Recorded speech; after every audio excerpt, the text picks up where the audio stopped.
How many brothers have sold their deed for a couple of extra dollars a week?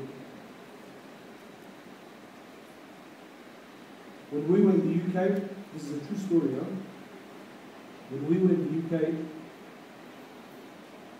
one of the mashayikh there, he was telling us the story. He said one day I jumped on the bus. He was new to this area, and he jumped on the bus. He said, so when I jumped on the bus, he was wearing his sunnah, the clothing, sunnah clothing. He says, so when I jumped on the bus, I paid my fare, and the bus driver gave me 25 pence. 25 pence is maybe about 60 cents. Maybe about 60, 50 cents. He says, he gave me 25 pence extra. He says, so I took the money and I sat in the back of the bus. This is the Sheikh, he's telling us his story. He says, so when I was sitting in the back of the bus, I looked at my change and I realized he gave me more money. So Shaitan, he can become a big alim when he wants to. Big Sheikh, mashallah. He sits next to you. Says to you, brother, this is a big company. What's 25 cents for these guys? It's nothing. He said, so, I started to talk to myself. And, it's only 25 pence. It's not going to make a difference. Maybe he didn't pay attention. He says, so when I got to my destination, he says, I'm walking out.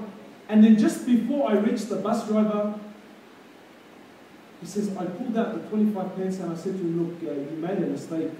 You gave me more.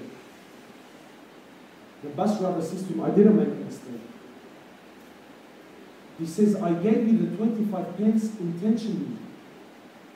He says, I've been looking into Islam for 2 years. And when I seen you, I said, today is the day I make my decision. So the Sheikh said, I almost sold Islam for 60 cents. He says, I almost sold the deen of Allah for 25 pence. Because it's a big company, brother. They're not going to know. Now many of the boys, they use this word. Brother, they're kuffar. Who cares? Who cares? Is this the deen of Allah? Who cares? He says, I almost sold Islam for 25 pence. So having this fear of Allah, my brothers, and staying away from that which is doubtful. Uqba, there was a companion by the name of Uqba. Uqba bin al-Harith. He got married. Listen to the story. Sahih story. Uqba radiallahu anhu, he got married. I want you to imagine really. I want you to imagine now your wife, yeah? Your wife, your companion, the mother of your children. I'm not sure if he had children, but I'm sure he was married to her. One day he was traveling in the market. So a woman, she came to him. And this woman, she breastfed him when he was a little boy. She asked about him, and then she asked, and he told her, now I'm married. She asked, who are you married to? And he told her the name of his wife. She said to him, I breastfed her too. You know what musibah this is, my brothers? Uqba married his sister in Rida. He married his sister from breastfeeding, which is haram in Islam. So he jumped on his camel and he rode to Medina to ask Rasulullah sallallahu alayhi wasallam. He didn't go home to check. He didn't go to the doctor and tell him, listen, brother, please, can you do a blood test? This woman, I don't know if she's in her right mind or not. Nothing. He jumped on his animal and went straight to Rasulullah sallallahu alayhi wasallam in Medina. He said to me, Ya Rasulullah, musibah, I have a big problem. He says, the woman said this to me. Rasulullah asked, are you still married? He divorced her immediately. He divorced her immediately. And she remarried. Out of fear My brothers, honestly, sometimes I put myself in this position. And I wonder, if a woman said to me, mashallah, I breastfed you when you were a little boy. Ah, mashallah, thank you very much. Who are you married to, boy? I tell them, I'm married to the Shaheen family. Oh, you married to little Fatuma? Oh my God, Allahu Akbar. Yes, why? What's the problem? I breastfed her too. You're a majnoona anyway. This woman's crazy,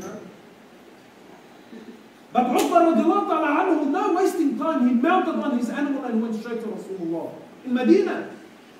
Not mashallah, he jumped on the internet and sent him an email. Look, I'll check and I'll verify. No, he mounted on his animal and went all the way to Medina to ask. So my brothers, I don't want to take too much time. Sometimes you think something is small. You think something is, no problems, brother, this is little. Allah says, you count it as little. But it's something great in the eyes of Allah. Many times, especially now, because the world is changing. And we are faced with new issues every day, and we don't know. My brothers, ask your heart. Many times, brothers, now, we have a very big problem. The youth, when they want to get married, he meets a girl and wants to talk to the girl for 6 months over the phone and text messages. And mashallah, because his Sheikh Shaitan makes him, no, brother, you have to get to know her and look at all the divorce problems in the world, right? So then the brother starts to, and then the brother starts asking, brother, am I allowed to talk to her? Wallahi, look, I'm only talking to her for the sake of Allah, and I want to marry her, and I want to do amal that is good. My brother, honestly, I want to ask you something. Would Rasulullah sallallahu alayhi wa sallam do this? You ask yourself, whatever situation you're in and you're confused, I don't know what to do. Ask yourself, would Rasulullah sallallahu alayhi wa sallam do this? Would the Sahaba do this, my brothers? If you think Rasulullah would do this, and your heart is content, and it's a doubtful issue, then go. But listen to the words of Rasulullah sallallahu alayhi wa sallam. He says, you might fall into that land which is haram and you don't know it.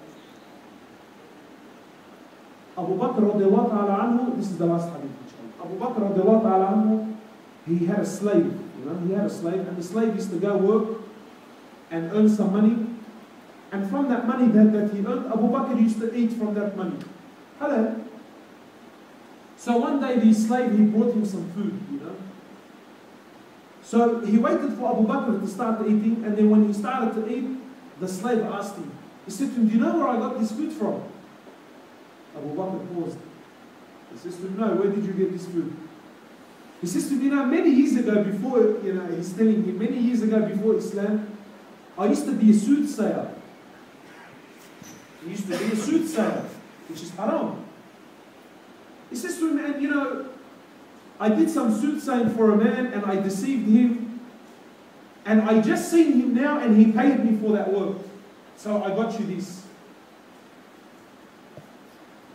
In the hadith, Sahih Hadith, Aisha radiallahu anha, she's narrating. She says Abu Bakr stuck his hand into his mouth until he vomited everything out. This was the fear that they had, my brothers. This was the fear that they had. So I ask Allah subhanahu wa ta'ala, my brothers, to bring this fear into our hearts. And trust me, start bringing this fear into your life. Your heart knows that which is right and that which is wrong. He says, halal is clean, haram is clean, and there's doubtful things in the middle. If you want to protect your deen, and you want to protect your iman, and you want to protect your ard and your family, he says, then stay away from that which is doubtful. Stay away, even if your heart desires it, Sometimes you think, but my heart is okay. Is it your heart or is it your nafs that's okay? Really, which one is the one that's okay with it? Your heart or your nafs? So we ask Allah subhanahu wa ta'ala to protect us from that which is haram and from that which is doubtful. We ask Allah subhanahu wa ta'ala to guide us to the sirat al-mustaqim and to guide this whole ummah, Muslims and non-Muslims, to the guidance of Muhammad sallallahu alayhi wa sallam. Wa nusalli ala al-habib sallallahu alayhi wa sallam. Wa salatu wa salam ala rasulillah.